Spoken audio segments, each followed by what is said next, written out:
ಭೂ ಪರಿಹಾರ ನೀಡದ ರೈಲ್ವೆ ಕಚೇರಿ ಜಪ್ತಿಯಾಗಿದೆ. ಹುಬ್ಬಳ್ಳಿ ನಗರದಲ್ಲಿರುವಂತಹ ಡೆಪ್ಯೂಟಿ ಚೀಫ್ ಇಂಜಿನಿಯರ್ ಕಚೇರಿ ಇದು. ನೈಋತ್ಯ ರೈಲ್ವೆ ವಿಭಾಗದ ಕಚೇರಿಯಲ್ಲಿನ ವಸ್ತುಗಳನ್ನು ಜಪ್ತಿ ಮಾಡಲಾಗಿದೆ. ಟೇಬಲ್, ಕಂಪ್ಯೂಟರ್ ಸೇರಿ ಅನೇಕ ವಸ್ತುಗಳನ್ನು ಜಪ್ತಿ ಮಾಡಿರುವಂತದ್ದು. ನ್ಯಾಯಾಲಯದ ಆದೇಶದ ಹಿನ್ನೆಲೆಯಲ್ಲಿ ಸಂಪೂರ್ಣವಾಗಿ ವಸ್ತುಗಳನ್ನು ಜಪ್ತಿ ಮಾಡಲಾಗಿದೆ. ಕೋರ್ಟ್ ಸಿಬ್ಬಂದಿಗಳು ಈಗಾಗಲೇ ಸ್ಥಳಕ್ಕೆ ಹೋಗಿದ್ದಾರೆ, ವಸ್ತುಗಳನ್ನು ಜಪ್ತಿ ಮಾಡಿಕೊಂಡಿದ್ದಾರೆ. 2017ರಲ್ಲಿ ರೈಲ್ವೆ ನಿಲ್ದಾಣ ನಿರ್ಮಾಣಕ್ಕೆ ಭೂಸ್ವಾಧೀನವನ್ನು ಮಾಡಿಕೊಳ್ಳಲಾಗಿತ್ತು. ಕೊಪ್ಪಳ ಜಿಲ್ಲೆಯ ಗಂಗಾವತಿ ರೈಲು ನಿಲ್ದಾಣಕ್ಕೆ ಭೂಸ್ವಾಧೀನ ಆಗಿತ್ತು. ಭೂ ಪರಿಹಾರ ನೀಡದ ರೈಲ್ವೆ ಕಚೇರಿಯನ್ನ ಇದೀಗ ಜಪ್ತಿ ಮಾಡಲಾಗಿದೆ. ಹುಬ್ಬಳ್ಳಿ ನಗರದಲ್ಲಿರುವಂತಹ ಡೆಪ್ಯೂಟಿ ಚೀಫ್ ಇಂಜಿನಿಯರ್ ಕಚೇರಿ ಇದು. ನೈಋತ್ಯ ರೈಲ್ವೆ ವಿಭಾಗದ ಕಚೇರಿಯಲ್ಲಿನ ವಸ್ತುಗಳು ಜಪ್ತಿಯಾಗಿವೆ.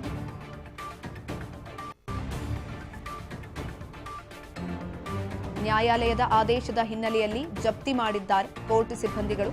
2017ರಲ್ಲಿ ರೈಲ್ವೆ ನಿಲ್ದಾಣ ನಿರ್ಮಾಣಕ್ಕೆ ಭೂಸ್ವಾಧೀನ ಆಗಿತ್ತು. ಕೊಪ್ಪಳ ಜಿಲ್ಲೆಯ ಗಂಗಾವತಿ ರೈಲು ನಿಲ್ದಾಣಕ್ಕೆ ಭೂಸ್ವಾಧೀನ 16 ರೈತರಿಂದ ಸುಮಾರು 12.5 ಎಕರೆ ಭೂಸ್ವಾಧೀನ ಆಗಿದ್ದಂಥದ್ದು. ಮುನಿರಾಬಾದ್ ಮೆಹಬೂಬ್ ನಗರ ರೈಲ್ವೆ ಯೋಜನೆಗೆ ಭೂ ಸ್ವಾಧೀನವನ್ನ ಮಾಡಿಕೊಳ್ಳಲಾಗಿತ್ತು. ಆದರೆ ಭೂ ಪರಿಹಾರವನ್ನ ಕೊಟ್ಟಿಲ್ಲ.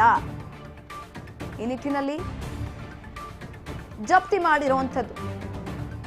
ಕಚೇರಿಯಲ್ಲಿದ್ದಂತಹ ವಸ್ತುಗಳನ್ನ ಜಪ್ತಿ ಮಾಡಲಾಗಿದೆ. ಟೇಬಲ್, ಕಂಪ್ಯೂಟರ್ ಸೇರಿ ಅನೇಕ ವಸ್ತುಗಳನ್ನ ಈ ಸಂದರ್ಭದಲ್ಲಿ ಜಪ್ತಿ ಮಾಡಿರುವಂಥದ್ದು. ನ್ಯಾಯಾಲಯದ ಆದೇಶದ ಹಿನ್ನೆಲೆಯಲ್ಲಿ ಕೋರ್ಟ್ ಸಿಬ್ಬಂದಿಗಳು ಎಲ್ಲ ವಸ್ತುಗಳನ್ನು ಜಪ್ತಿ ಮಾಡಿದ್ದಾರೆ. ಭೂ ಪರಿಹಾರ ನೀಡದ ಹಿನ್ನೆಲೆಯಲ್ಲಿ ಕೋರ್ಟ್ ಆದೇಶವನ್ನ ಕೊಟ್ಟಿದೆ. ಹಾಗಾಗಿ ಟೇಬಲ್, ಕಂಪ್ಯೂಟರ್ ಸೇರಿ ಅನೇಕ ವಸ್ತುಗಳನ್ನ ಇದೀಗ ಜಪ್ತಿ ಮಾಡಿರುವಂಥದ್ದು. ಇದ್ರ ಬಗ್ಗೆ ಹೆಚ್ಚಿನ ಮಾಹಿತಿಯನ್ನ ತಿಳ್ಕೊಳ್ತಾ ಹೋಗೋಣ. ನಮ್ಮ ಪ್ರತಿನಿಧಿ ಮಲ್ಲಿಕಾರ್ಜುನ್ ಸಂಪರ್ಕದಲ್ಲಿದ್ದಾರೆ. ಮಲ್ಲಿಕಾರ್ಜುನ್, ಭೂ ಪರಿಹಾರ ನೀಡದ ರೈಲ್ವೆ ಕಚೇರಿಯನ್ನ ಅದರಲ್ಲಿದ್ದಂತಹ ವಸ್ತುಗಳನ್ನ ಜಪ್ತಿ ಮಾಡಿರುವಂಥದ್ದು ಏನಾಗಿತ್ತು? ಹೆಚ್ಚಿನ ಮಾಹಿತಿ ಕೊಡೋದಾದ್ರೆ. ಏನಂತಂದ್ರೆ ಇತ್ತೀಚೆಗೆ ಕೆಲವಷ್ಟು ಸರ್ಕಾರಿ ರಸ್ತೆಗಳಾಗಿರ್ಬೋದು, ರೈಲ್ವೆ ಆಗಿರ್ಬೋದು, ಇನ್ನಾದ್ರೂ ಯಾವುದೇ ಸರ್ಕಾರಿ ಕಟ್ಟಡ ಇರ್ಬೋದು, ಇಂತಹ ಒಂದು ಸಂದರ್ಭದಲ್ಲಿ ರೈತರ ಜಮೀನುಗಳನ್ನ ಅಥವಾ ರೈತರ ಆಸ್ತಿಗಳನ್ನ ವಶಪಡಿಸಿಕೊಂಡ ಮೇಲೆ ಅದಕ್ಕೆ ಭೂ ಸ್ವಾಧೀನ ಮಾಡ್ಕೊಂಡ ಮೇಲೆ ಪರಿಹಾರ ಕೊಡ್ಬೇಕು. ಅಂತಹ ಪರಿಹಾರ ಕೊಡುವಲ್ಲಿ ಎಲ್ಲೇ ಒಂದ್ ಕಡೆ ಅಂತ ಆಯಾ ಸಂಬಂಧಪಟ್ಟ ಇಲಾಖೆಗಳು ಹಿಂದೆ ಬೀಳ್ತಾವ ಅಂತ ಹೇಳ್ಬೋದು. ಯಾಕಂತಂದ್ರೆ ಈಗ ಒಂದು ಹಂತದಲ್ಲಿ ಒಂದು ಆಸ್ತಿಗೆ ಬೆಲೆ ಕಟ್ಟಿದಾಗ ಆ ಬೆಲೆಯನ್ನ ನಿಗದಿಪಡಿಸಿದಂತೆ ಸರ್ಕಾರ ನಿಗದಿಪಡಿಸಿದಂತೆ ಅಷ್ಟನ್ನ ಕೊಡ್ಬೇಕು.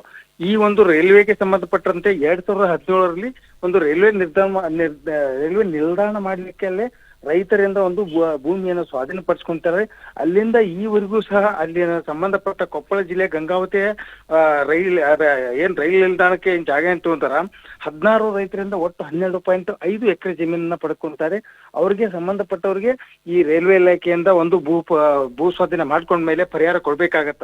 ಆದ್ರೆ ಈವರೆಗೂ ಅವ್ರಿಗೆ ಪರಿಹಾರ ಕೊಡೋ ಹಿನ್ನೆಲೆಯಲ್ಲಿ ಎಲ್ಲ ರೈತರು ಕುಡ್ಕೊಂಡು, ಅಂದ್ರೆ ಅವತ್ತಿನ ಸಂದರ್ಭದಲ್ಲಿ 1 ಎಕರೆಗೆ 18 ಲಕ್ಷ ರೂಪಾಯಿ ಕೊಡ್ಬೇಕು ಅಂತ ಏನ್ ನಿಗದಿ ಆಗಿತ್ತು.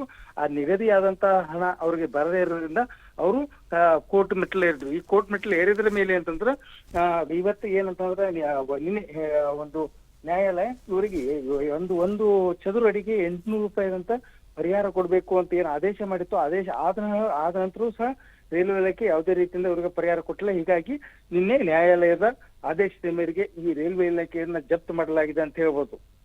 ಧನ್ಯವಾದಗಳು ಮಲ್ಲಿಕಾರ್ಜುನ್ ಪಟೇದಾರ್ ಹೆಚ್ಚಿನ ಮಾಹಿತಿಗಾಗಿ. ಭೂ ಪರಿಹಾರ ನೀಡದ ರೈಲ್ವೆ ಕಚೇರಿಯನ್ನ ಇದೀಗ ಜಪ್ತಿ ಮಾಡಲಾಗಿರುವಂಥದ್ದು. ಮುನಿರಾಬಾದ್ ಮೆಹಬೂಬ್ ನಗರ ರೈಲ್ವೆ ಯೋಜನೆಗೆ ಭೂ ಸ್ವಾಧೀನ ಮಾಡಿಕೊಳ್ಳಲಾಗಿತ್ತು. ಆದರೆ ಪರಿಹಾರವನ್ನ ಕೊಟ್ಟಿಲ್ಲ. ನಿಟ್ಟಿನಲ್ಲಿ ಕೋರ್ಟ್ ಸಿಬ್ಬಂದಿಗಳು ಇದೀಗ ಸ್ಥಳಕ್ಕೆ ಹೋಗಿದ್ದಾರೆ. ಅಲ್ಲಿದ್ದಂತಹ ಸಂಪೂರ್ಣ ವಸ್ತುಗಳನ್ನ ಜಪ್ತಿ ಮಾಡಿಕೊಂಡಿದ್ದಾರೆ. ನಾನು ಸತೀಶ್ ಬೋಯಶೆಟ್ರು ಅಂತ. ನಂದು 1 ಎಕರೆ 26 ಗುಂಟೆ ಈಗ ಹೆಚ್ಚುವರಿ ಭೂಮಿ ತಗೊಂಡಿದ್ದು ರೈಲ್ವೆ ಇಲಾಖೆ. ಅದಕ್ಕೆ ಪರಿಹಾರ ಹಣ ಕೊಟ್ಟಿಲ್ಲ. ಅದ್ರ ಸಂಬಂಧ ಈಗ ಅಟ್ಯಾಚ್ಮೆಂಟಿಗೆ ಅಂತ ಬಂದಿದ್ವಿ. ನಮ್ಮ ಸಾಹೇಬರು ಅಟ್ಯಾಚ್ಮೆಂಟ್ ಮಾಡಿಸ್ತಾ ಇದ್ದಾರೆ. ಸರ್ 16 ಜನ ರೈತರು ಭೂ ಸ್ವಾಧೀನ ಆಗಿತ್ತು. ಇವತ್ತಿಗೂ ಅದನ್ನು ಕೊಟ್ಟಿಲ್ಲ. ಇಬ್ಬರಿಗೆ ಮಾತ್ರ ಅದರ ಪರಿಹಾರ 50% ಪರಿಹಾರ ಹಣ ಕೊಟ್ಟಿದ್ದಾರೆ.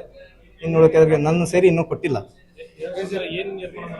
ರೈಲ್ವೆ ಸ್ಟೇಷನ್ ಗಂಗಾವತಿ ನಗರ ರೈಲ್ವೆ ಸ್ಟೇಷನ್ ನಿರ್ಮಾಣ ಮಾಡೋಕ್ಕಾಗಿ ಆ ಭೂ ಸ್ವಾಧೀನ ಮಾಡ್ಕೊಂಡಿದ್ರು ನಮ್ಮ ಭೂಮಿನ.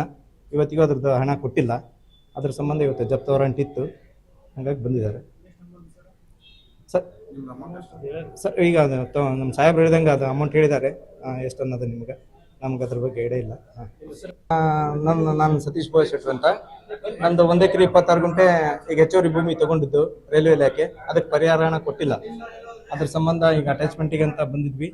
ನಮ್ಮ ಸಾಹೇಬರು ಅಟ್ಯಾಚ್ಮೆಂಟ್ ಮಾಡಿಸ್ತಾ ಇದ್ದಾರೆ. ಅದು 1.5 ಎಕರೆ 1 ಎಕರೆ 20 ಗುಂಟೆ ಸರ್. ಇಲ್ಲ 2 ಇದಾವಲ್ಲ ಸರ್, 2 ಇದಾವೆ ಸರ್. ಹಾಂ, ನಮ್ಮದು 1 ಎಕರೆ. ರೈಲ್ವೆ ಇಲಾಖೆಯಲ್ಲಿ ಏನಂದ್ರೆ ಅವರು ಕೋರ್ಟ್ಗೆ ಏನ್ ಮಾಡಿದ್ರು 50% ಅಮೌಂಟ್ ಡಿಪಾಸಿಟ್ ಮಾಡ್ರಿ, ಅದಕ್ಕೆ ನೀವು ಸ್ಟೇ ಕೊಡ್ತು ಅಂತ ಹೇಳಿದ್ರು. ಆ ಪ್ರಕಾರ 50% ಅಮೌಂಟ್ ಡಿಪಾಸಿಟ್ ಮಾಡಕ 4/4/2025 ಆಟ ಆಯ್ತು. 4/4